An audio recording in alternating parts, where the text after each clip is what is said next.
우리 함께 보실 말씀은 말라기 1장 1절 말씀부터 5절 말씀까지입니다. 말라기 1장 1절부터 5절 말씀까지 제가 읽은 성경으로는 구약성경 1327페이지입니다. 구약성경 1327페이지 말라기 1장 1절부터 5절 말씀까지 말라기 1장 1절부터 5절 말씀까지 구약성경 1327페이지입니다. 다 찾았으면은 우리 5절이니까 우리 같이 합독하도록 하겠습니다. 여호와께서 말라기를 통하여 이스라엘에게 말씀하신 경고라.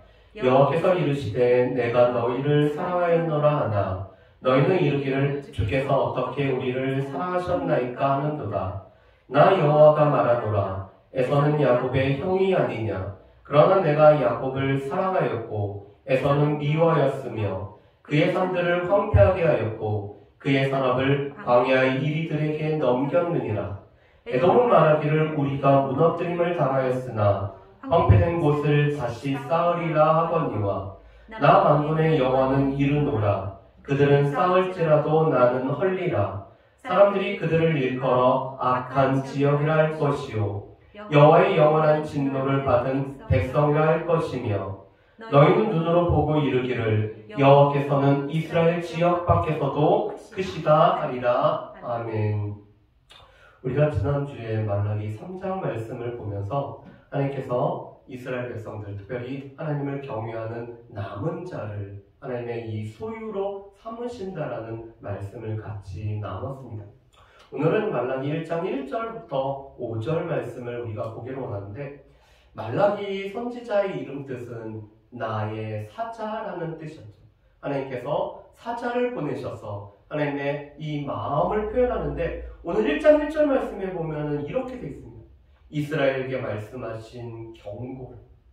자, 우리가 하나님께서 하나님의 사자를 통해서 경고를 하신다면은 아마 어떻게 경고를 하실까요? 지금도 하나님께서 하나님의 사자를 통해서 경고를 말씀하신다면 어떻게 말씀하실까요? 아마도 이스라엘 백성들, 아니 우리가 지은 것들을, 지은 죄들을 하나하나 하나님께서 드러내시고 책망하시는 말씀을 하실 겁니다. 그런데 말라기 말씀은 경고로 주어졌지만 하나님께서 내가 너희를 사랑한다 하면은 이스라엘 백성들이 하나님 앞에 질문을 통해서 반문을 하고, 그럼 하나님께서 그들에게 차근차근하게 설명해주는 방식으로 오늘 말씀이 되어 있죠. 그래서 구약학자들 중에서 이 말라기를 이렇게 표현하시는 분들이 있습니다. 하나님 나라의 소크라테스라고 표현을 하세요. 소크라테스가 이 질문하는 기법을 통해서 상대로 하여금 나는 아무것도 모른다는 것을 깨닫게 하는 것처럼 오늘 이 질문과 대답의 형태로 논쟁을 하면서 하나님의 말씀을 선포하기 때문에 하나님 나라의 소크라테스라고 불려진다고 합니다. 여러분, 그렇다면은 오늘 2절에서 하나님께서는 이렇게 말씀하죠. 여호와께서 이르시되 내가 너희를 사랑하였노라 하나. 그런데 이 2절에 이 히브리어 원문을 보면은 내가 너희를 사랑하였고 지금도 여전히 사랑하고 있다라는 말씀이 2절 말씀입니다. 하나님께서 이스라엘 백성들을 사랑하시되 여전히 지금도 끊임없이 사랑하고 계신다라고 하나님께서 말씀을 하시죠. 그랬더니 오늘 이스라엘 백성들은 이렇게 말합니다. 주께서 어떻게 우리를 사랑하셨나이까? 하나님께서 우리를 사랑하셨고 지금도 사랑하신다고 하지만 하나님 사랑을 전혀 못 느끼겠다라는 것이 지금 이스라엘 백성들의 반문이거든요. 그렇다면은 왜 이스라엘 백성들은 이런 말을 할까요? 이스라엘 백성들은 지금 포로지에서 귀환을 했죠. 어떻게 보면 안정적이고 안락한 모든 것을 포기하고 지금 예루살렘으로 돌아왔습니다. 그리고 하나님께서 명령하신 바처럼 성전도 짓고 성벽도 재건을 한 상태죠. 그뿐만 아니라 에스라와 느헤미야를 통해서 하나님의 말씀으로부터 벗어난 것들을 다 버리고 하나님 앞에 돌아오기로 개혁을 했던 사람들이 바로 이 지금 말씀을 듣는 대상들이었죠.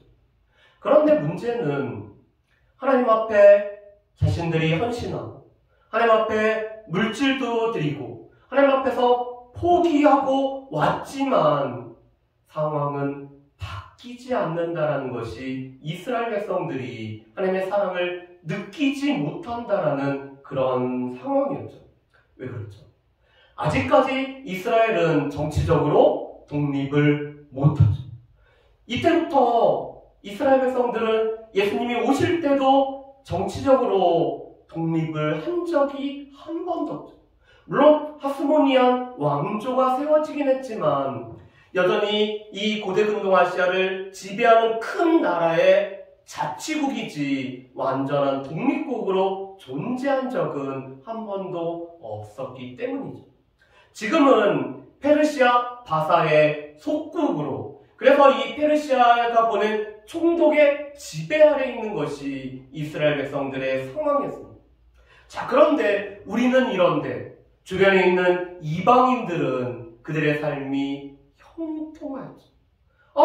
왜 하나님의 말씀을 지키는 우리보다 하나님의 말씀을 지키지 않고 제멋대로 살아가는 이방인들이 형통한 것은 이스라엘 백성들로 하여금 우리는 하나님의 사랑을 못 받았나 보다라는 그런 생각들을 가지죠. 여러분, 그런데 이것은 하나님께서는 우리가 행한 대로 갚아주신다라는 그런 생각에 기초하고 있죠. 여러분, 성경에서는 하나님께서 어떻게 하시죠? 우리가 행한 대로 갚아주시죠. 우리가 지난주 주일날 봤었던 이 사무엘상에도 보면은 사무엘상 2장 3절에 한나가 하나님의 일하심을 찬양하면서 이렇게 말씀하시거든요. 하나님은 지식의 하나님이기 때문에 우리의 행동을 달아보신다라고 말씀하세요. 하나님의 이 지적인 우리 가운데 모든 것을 아시는 전지하신 하나님을 말씀하죠. 그런데 그 하나님은 전지하신 하나님이시기 때문에 우리가 이 땅에서 살았던 행동들을 다 달아보신다라고 말씀을 합니다. 그런데 이것은 구약의 사상뿐만 아니라 신약에 와서도 마찬가지죠. 제일 대표적으로 오늘 바울이 이렇게 표현을 합니다. 우리 로마서 2장 6절에서 8절 말씀을 제가 한번 읽어보겠습니다. 하나님께서 각 사람에게 그 행한 대로 보응하시되 참고 선을 행하여 영광과 존귀와 썩지 아니함을 구하는 자에게는 영생으로 하시고 오직 당을 지어 진리를 따르지 아니하고 불의를 따르는 자에게는 진노와 분노로 하시리라고 선포를 하죠. 하나님께서는 행한 대로 보응하시고 그것이 하나님의 공의죠. 하나님의 공의로움은 이 악을 행하는 자에게는 분노와 진노로 행하시고 오늘 선을 행하는 자에게는 하나님께서 영광과 존귀와 썩지 아니함을 주시는 것이 그런 것이 하나님의 공의로움이고 하나님께서는 그래서 우리의 행한 대로 보응을 해주시거든요. 그래서 성경에서는 하나님께서는 우리의 행한 대로 갚아주신다라고 말씀을 합니다. 그런데 문제는 하나님의 갚아주심은 그것은 우리의 생각을 뛰어넘는 우리가 재단하는 정도로 갚아주시는 것이 아니라는 사실이죠. 우리는 보통 이렇게 생각해요.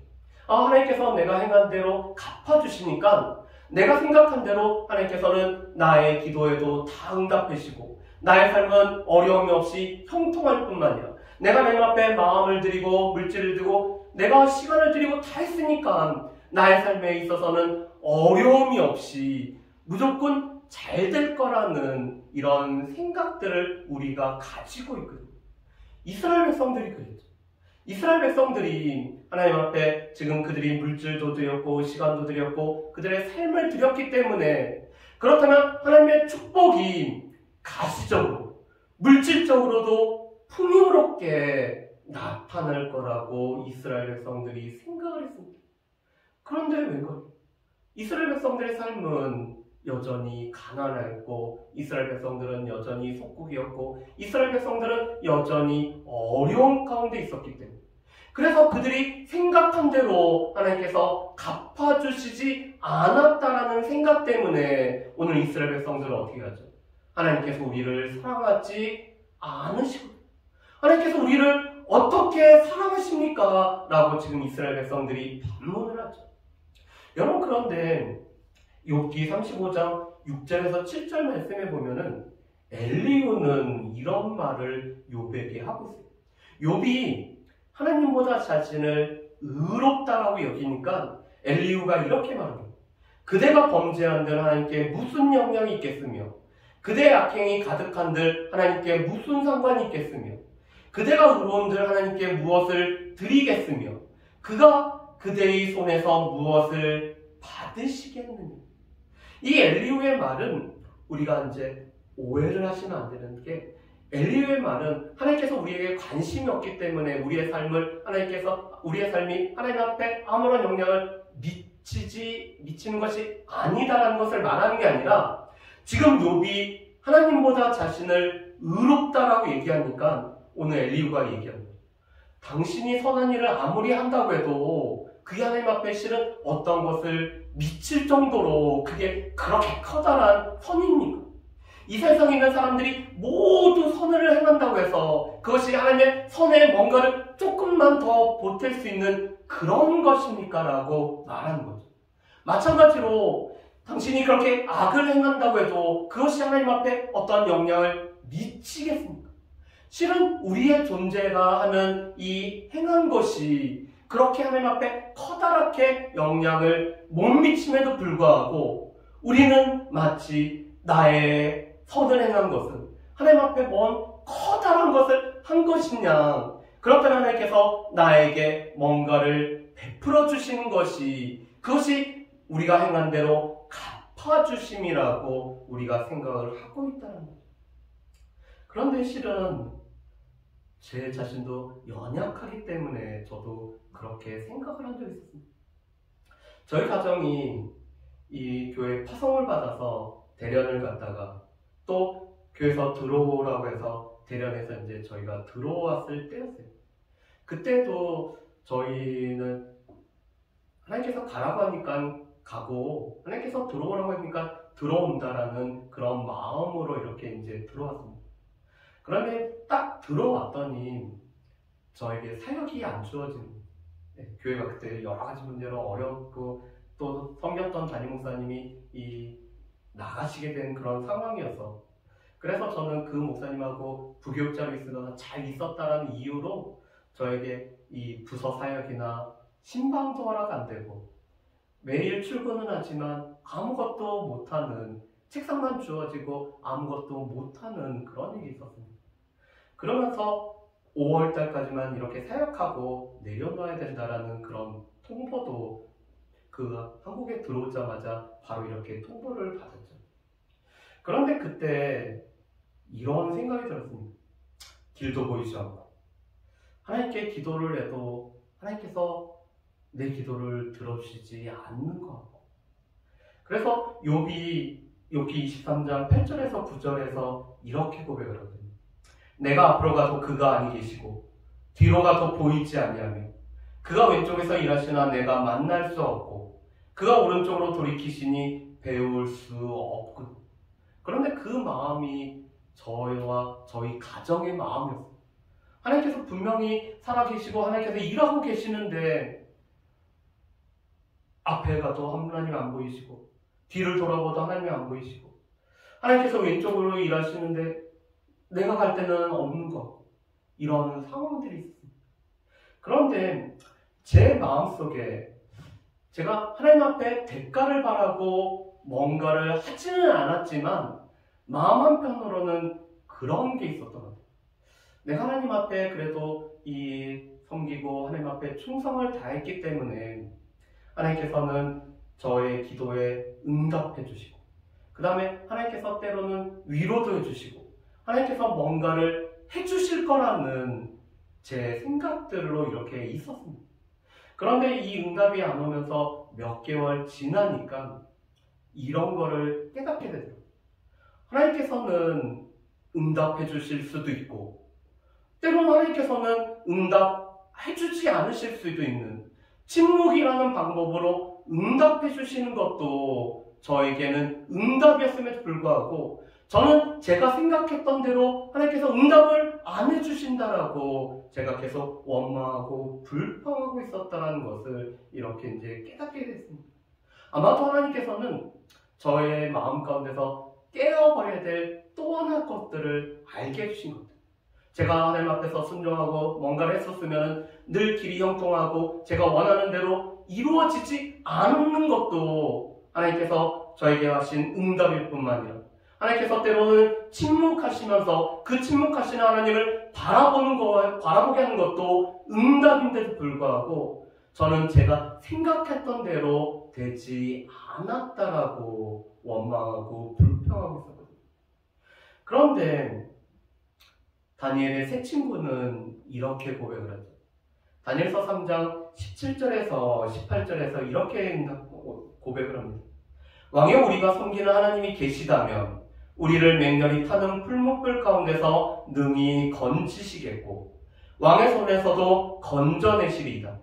그렇게 하지 아니하실지라도 왕여, 우리가 왕의 신들을 섬기지 아니하고 왕이 세우신 근 신상에게 절하지도 아니할 줄을 아옵소서. 지금 이 세 친구는 하나님께서 응답하실 것을 바라보고 있죠. 하나님께서 분명히 기도에 응답하실 것입니다. 그런데 우리가 생각하는 방법이 아닌 그렇게 하지 아니하실지라도 하나님 앞에서 오늘 이 믿음의 길을 걸어가겠다라고 고백을 하고 있거든요. 하나님께서는 우리가 행한 대로 갚아주시죠.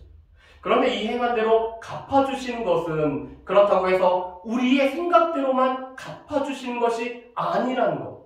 하나님께서 우리가 행한 대로 갚아주시는 것은 지금 당장 갚아주실 수도 있는 거지만, 그 시간을 우리로 하여금 조금 멀게 하셔서 그렇게 아니하실지라도 하나님을 바라볼 수 있도록 우리에게 기다리고 참는 시간들을 통해서 우리를 연단하는 시간으로 삼기 위해서 하나님께서는 우리에게 바로 행한 대로 갚아주시지 않을 수도 있는 거예요.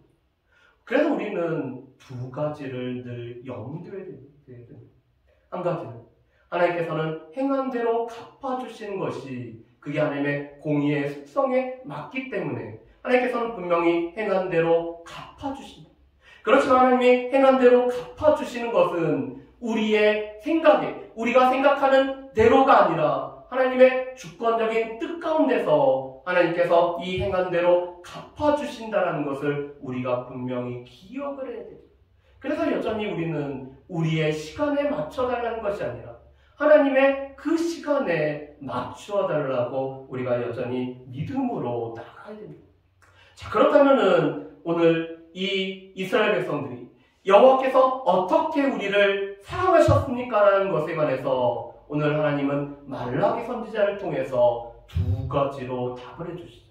첫 번째로는 하나님의 선택을 통해서 내가 너희를 사랑하고 있다는 것을 하나님께서는 말씀을 해주고 계십니다. 두 번째로는 이 하나님의 백성의 이 땅에서의 생존을 통해서, 이 땅에서 여전히 존재함을 통해서 하나님께서는 이스라엘 백성들을 여전히 사랑하고 계시다는 것을 말씀해 주시죠. 그래서 오늘 하나님께서는 야곱과 에서를 들면서 하나님의 이 선택이 하나님의 사랑임을 우리에게 말씀해 주십니다. 여러분, 우리 2장 2절 하반절 말씀부터 한번 보실까요? 오늘 하나님께서 이렇게 말씀합니다. 나 여호와가 말하노라. 에서는 야곱의 형이 아니니 그러나 내가 야곱을 사랑하였고 에서는 미워하였으며. 아멘. 여러분, 지금 2절에서 에서는 야곱의 형이 아니냐라는 것은 이 에서가 장자라는 것들을 강조하고 있습니다. 우리가 잘 알고 있는 것처럼 이 약속의 자녀였던 이삭을 통해서 에서와 야곱이라는 쌍둥이가 태어났지만 분명히 장자는 누구냐면은 에서예요. 우리도 그렇지만 이 이스라엘 사회에서는 남자가 중요하죠. 그래서 여전히 남아가 선호되는 그런 사회였고, 그리고 또 누가 중요하죠? 장자가 중요하죠. 이 장자는 기업을 이끌 뿐만 아니라 이 다른 아들보다 2배의 축복을 얻는, 그래서 그 가문이 계승되는 것은 장자가 오늘 가문을 계승합니다. 그런데 오늘 하나님께서는 이 에서가 장자이기 때문에 오늘 하나님 나라의 백성으로 선택을 받은 것이 아니라 오히려 야곱이 선택받았음을 말씀하죠. 그렇다면은 이 에서와 야곱이 뭔가 했기 때문에 오늘 선택을 받았을까요? 오늘 이 말씀, 특별히 오늘 이 말라기 1장 2절과 3절 말씀을 가지고 하나님의 주권에 관해서 정확하게 말씀해주는 분은 바울이죠. 바울 사도가 로마서 9장 10절에서 13절 말씀을 통해 오늘 본문을 인용하면서 하나님의 선택에 관해서 말씀합니다. 그런데 바울이 먼저 이렇게 얘기하죠. 에서와 야곱이 아직 나지도 아니하고 무슨 선이나 악을 행하지 아니한 때 이 선택이 행위에 의해서가 아니라 부르시는 이로 말미암아 서게 하려 하심이라 말씀하죠. 하나님께서 에서와 야곱 중에서 야곱을 사랑하고 오늘 에서를 미워했다고 하시면서 오늘 야곱을 선택하신 기준이 야곱을 사랑하셨기 때문에 선택하심이라고 말씀하는데, 이것은 이 두 사람이 아직 태어나기 전에 이루어졌음을 말씀하시죠. 그뿐만 아니라 오늘 그들이 무슨 선이나 악을 행해서가 아니라 오늘 부르시는 이신 하나님의 뜻 가운데서 오늘 선택이 이루어졌다라고 말씀합니다. 왜 그럴까?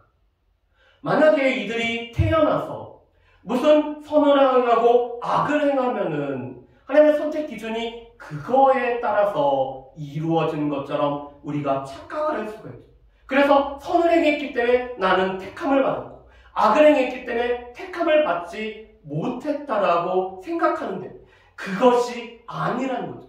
하나님께서 누군가를 택하신 것은 그의 행위로가 말미암음이 아니라 오직 부르시는 하나님의 주권적인 뜻 가운데서, 부르시는 이 하나님의 뜻 가운데서 선택이 이루어졌음을 말씀합니다.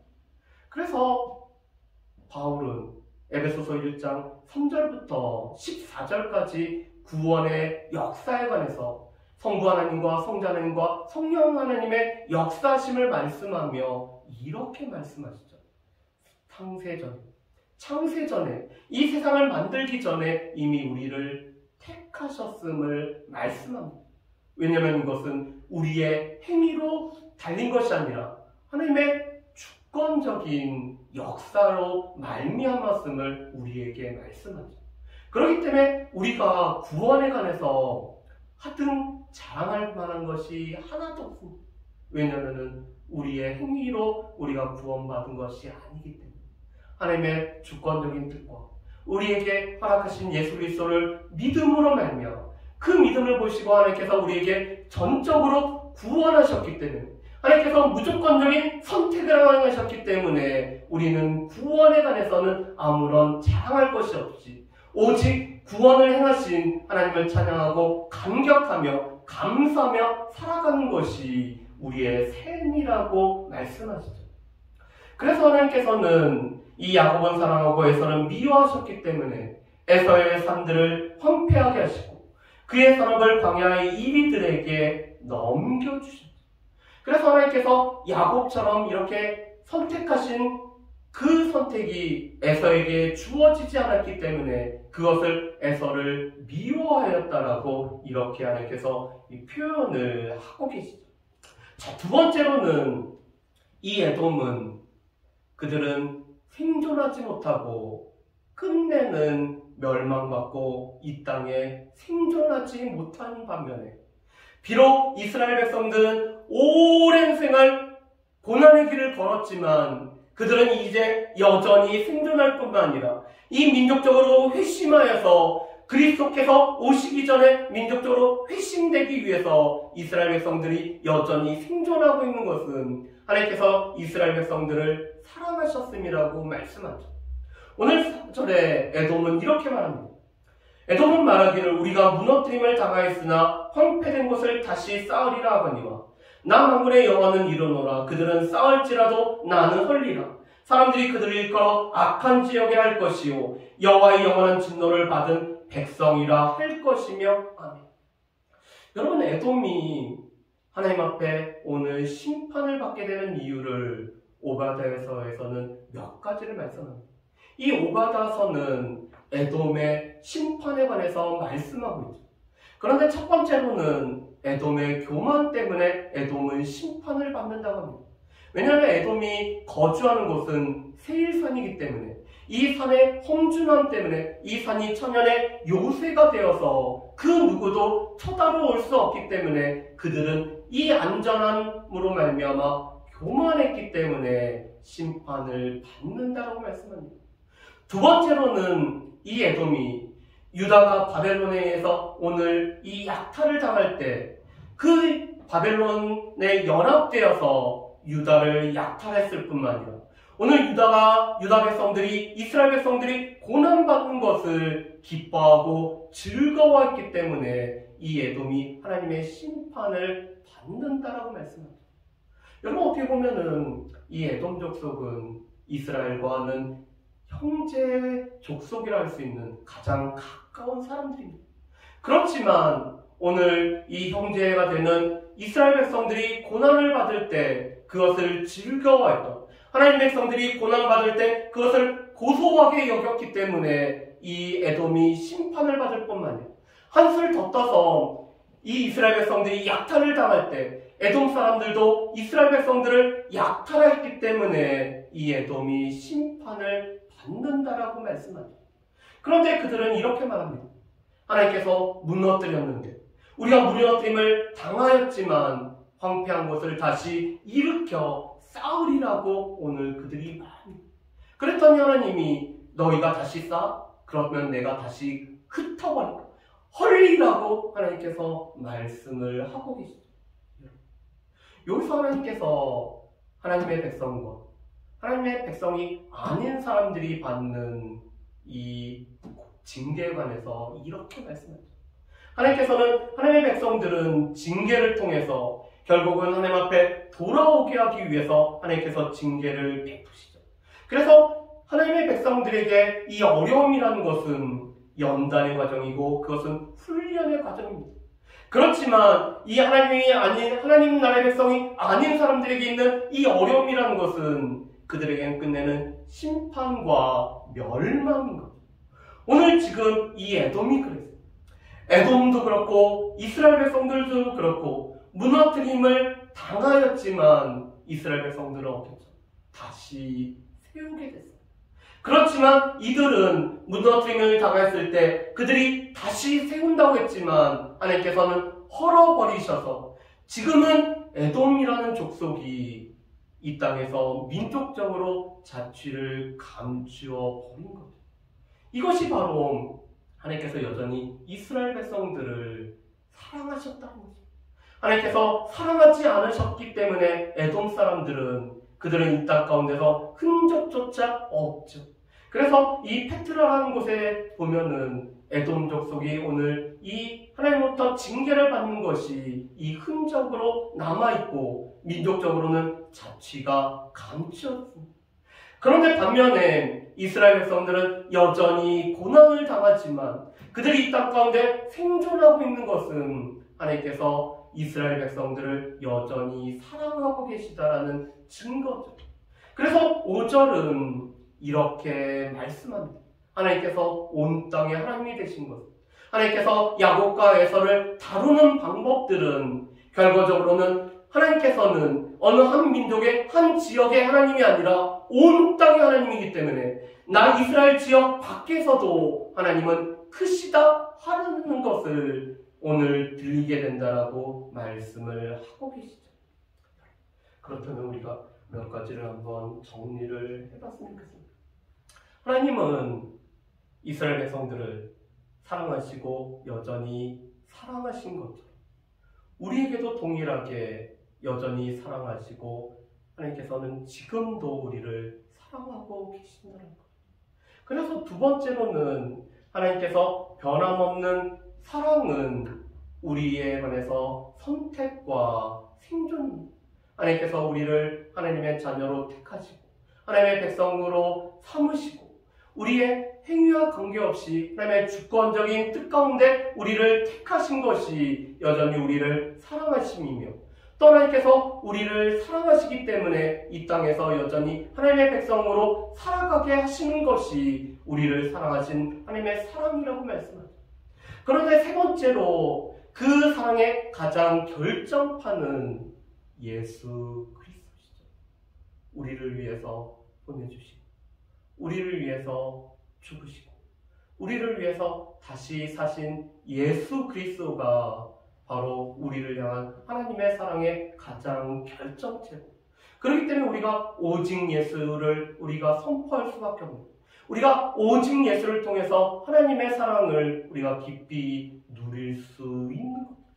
마지막으로 그러기 때문에 우리의 좁은 머리로서 하나님의 이 주권적인 역사를 우리가 재단하고 판단하는 이런 어리석음을 우리가 범하지는 않았으면 좋겠습니다. 내 생각대로 안 된다고 해서 하나님께서 우리가 행한 대로 갚아주시지 않는다라고 생각하는 것이 참 어리석죠. 하나님, 내가 느끼기에 하나님의 사랑이 안 느껴진다고 해서 하나님 우리를 안 사랑하는 것이 아니라 여전히 하나님께서는 우리를 사랑하시고 계심에도 불구하고 우리의 좁은 소견에 우리의 이 작은 생각 때문에 이 하나님의 사랑을 제한해버리는 것은 그것만큼 이 말라기에 있는 백성들처럼 어리석은 모습이죠. 하나님께서 여전히 주권적으로 우리를 택하시고 여전히 우리를 생존케 하신 것이 이 땅에서 하나님의 백성으로 살아가게 하신 것이 여전히 우리를 살아가심인 것을 우리가 기억하면서 그래서 우리가 이 아버지의 사랑을 늘 노래하고 또한 이 사랑에 감격하면서 살아갈 수 있는 저 여러분 되시기를 주님의 이름으로 축복합니다. 우리 그 사랑 우리 같이 찬양하도록 하겠습니다.